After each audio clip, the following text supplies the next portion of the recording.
Ça y est, la présidentielle américaine enfin vraiment lancée. Coup d'envoi ce soir de la primaire démocrate, à l'issue de laquelle on connaîtra celui ou celle qui affrontera Donald Trump en novembre prochain. Tous les regards sont donc tournés ce soir vers l'Iowa, premier État à voter. Bonsoir Corentin Célin. Bonsoir. Vous êtes professeur agrégé d'histoire, spécialiste des États-Unis. Ces premiers caucus, comme on dit là-bas, vont donner la tendance. Ce sont des réunions d'électeurs qui vont voter ce soir. Et ce qui est clair, eh bien, c'est que rien n'est clair. En gros, rien n'est joué. C'est ça, absolument. Ce qui frappe cette année, c'est l'imprévisibilité absolue du scrutin. Hier encore, dans le tout dernier sondage Emerson qui a été fait, plus d'un tiers des votants ne savaient pas encore pour qui ils allaient voter. Donc c'est énorme à la veille du scrutin. Il y a une grande indécision des électeurs. Ils hésitent parce qu'ils veulent trouver absolument le meilleur choix pour battre Trump. Petite question avant de découvrir justement les candidats qui se présentent devant eux. On parle de caucus. Alors c'est quoi exactement pour ceux qui ne sont pas des grands spécialistes de la politique américaine? Alors la première chose, c'est que ce n'est pas un vote avec un bulletin dans une urne. Ça ne marche pas du tout comme ça. C'est-à-dire que ce soir, à 7h, heure de l'Iowa, tous ceux qui ont envie d'aller voter, qui sont démocrates, ou même certains qui sont indépendants, du moment qu'ils s'inscrivent comme démocrates, ils vont sortir de chez eux, ils vont aller dans un bureau de vote près de chez eux, un gymnase, ça peut être un préau, et ils vont là-bas retrouver des capitaines. Les capitaines, qui c'est? Ce sont les représentants de chaque grand candidat. Ils les attendront dans un coin du gymnase, par exemple, et ils leur diront à ce moment-là, ces capitaines, venez avec nous. Et donc chacun se rassemblera. Physiquement, se dispatchent dans la pièce en fonction de leur candidat favori. Exactement. On se rassemble par groupe, et là, c'est un peu une sorte de premier tour. Une fois tout le monde rentré, on fait le compte de tous les groupes. Très simple. Ceux qui sont au-dessus de 15%, les groupes qui sont au-dessus de 15% de l'ensemble peuvent continuer. Ceux qui sont en dessous de 15%, ils sont déclarés non viables. Mais ce qui veut dire qu'il y a un deuxième tour et qu'ils doivent se répartir entre les autres groupes qui restent. Et là, on a 15 minutes. Et là, c'est très drôle parce que les capitaines usent d'un peu tous les subterfuges. Ils disent « Ah, mais on se connaît, nos enfants font du sport ensemble. Tiens, tu veux pas un morceau de tarte ?» Enfin, c'est très sympathique, c'est très convivial. C'est vraiment quelque chose avec la sociabilité. Et c'est vraiment donc un vote très particulier. Alors, les 11 candidats, justement, démocrates sont présentés ce soir à ces électeurs. Ça paraît beaucoup, 11 candidats. Dans les faits, tous n'ont pas du tout la même chance. Non, ce soir, ce sera le premier écrémage, comme on dit en compétition sportive. C'est-à-dire qu'à l'issue des caucus d'Iowa, il restera 7, grand maximum 8 candidats sérieux. Et en fait, parmi ces 7 à 8, on s'attend à voir 3 à 4 figures émerger. Lesquelles? Alors, il y en a 4 qui se sont détachés dans les levées de fonds, dans les sondages nationaux, mais il faut s'en méfier. Donc, Joe Biden, l'ancien vice-président d'Obama, Bernie Sanders, l'ancien rival d'Hillary Clinton en 2016, Elizabeth Warren, la sénatrice du Massachusetts, et Pete Buttigieg, qui est un petit peu la petite surprise. Le Benjamin, le plus jeune candidat depuis plus d'un siècle à se présenter à la présidentielle. Voilà les 4 qui devraient faire la course en tête. Je dis devraient parce qu'encore une fois, en Iowa, il y a toujours des surprises.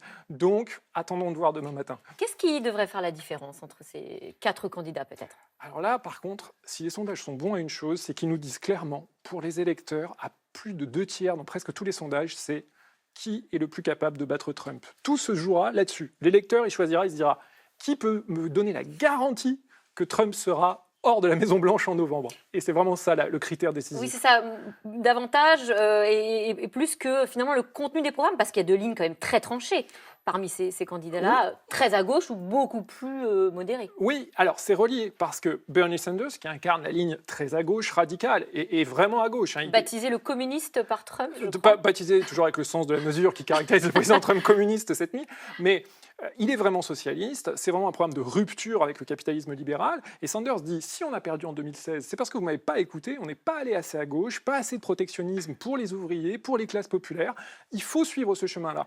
Inversement, les défenseurs de la ligne social-libérale centriste, assez semblable à Trudeau, Macron, Renzi, eux, ils disent non, en fait, en 2016, Clinton a fait une mauvaise campagne, mais ce n'est pas le contenu qui était en cause, donc on va refaire la même chose, mais mieux, et ce coup-ci, ça passera. Le vainqueur de ce soir, qu'on aura nous en France demain matin, va-t-il vraiment donner une tendance? Est-ce que c'est important? Oui, alors les caucus de l'Iowa, depuis 2000, ont toujours choisi chez les démocrates le candidat qui a fini par être le nominé du parti, le nominé en novembre. Donc on voit bien que ça a vraiment une valeur prédictive. Donc c'est vraiment très important, parce que d'autre part, c'est vraiment ce qui va donner la dynamique.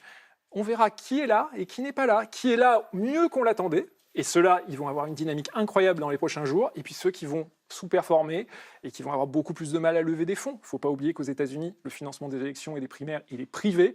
Donc si on perd, plus personne ne veut vous donner d'argent. Les démocrates peuvent gagner contre Trump.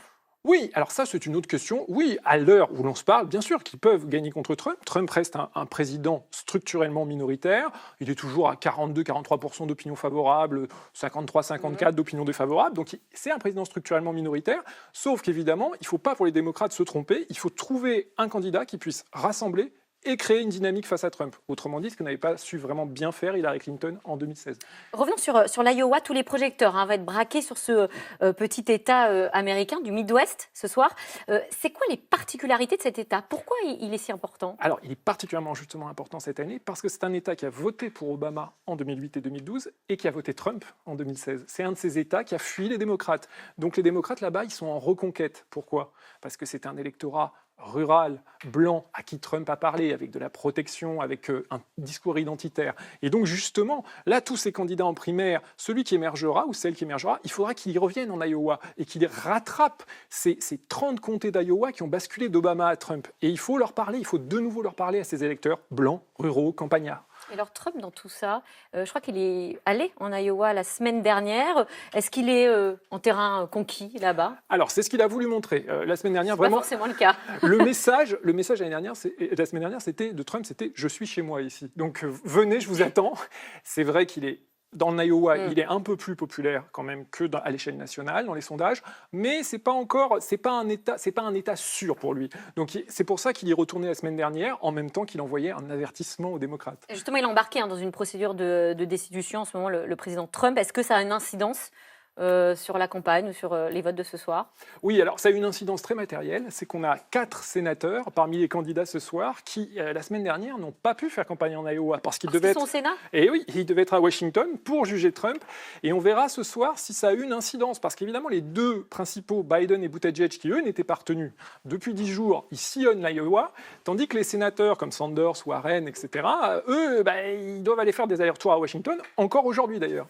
Allez, juste rapidement, je sais que vous n'aimez pas trop les pronostics, mais un petit scénario, en tout cas peut-être votre scénario préféré? Alors, il y a 2 scénarios. Ou bien Joe Biden peut l'emporter demain, et dans ce cas-là, on peut assister à une coagulation très rapide. C'est parti pour lui. Voilà. Ou bien Bernie Sanders l'emporte, et à ce moment-là, étant donné qu'il est assez détesté dans le reste du parti, on peut alors avoir une primaire très longue et très disputée chez les démocrates. Eh bien, merci. Merci Corentin Célin, vous êtes professeur agrégé d'histoire, spécialiste des États-Unis. On va suivre ça évidemment de très près. Tout de suite, c'est dans l'air avec Caroline Roux, une émission consacrée ce soir au coronavirus. L'épidémie s'est propagée dans 24 pays, plus de 360 morts en Chine. La France continue de rapatrier ses ressortissants. Caroline Roux et ses invités répondent à toutes vos questions. C'est dans l'air est intitulé ce soir « Le monde se barricade, le virus se propage ». Bonne émission.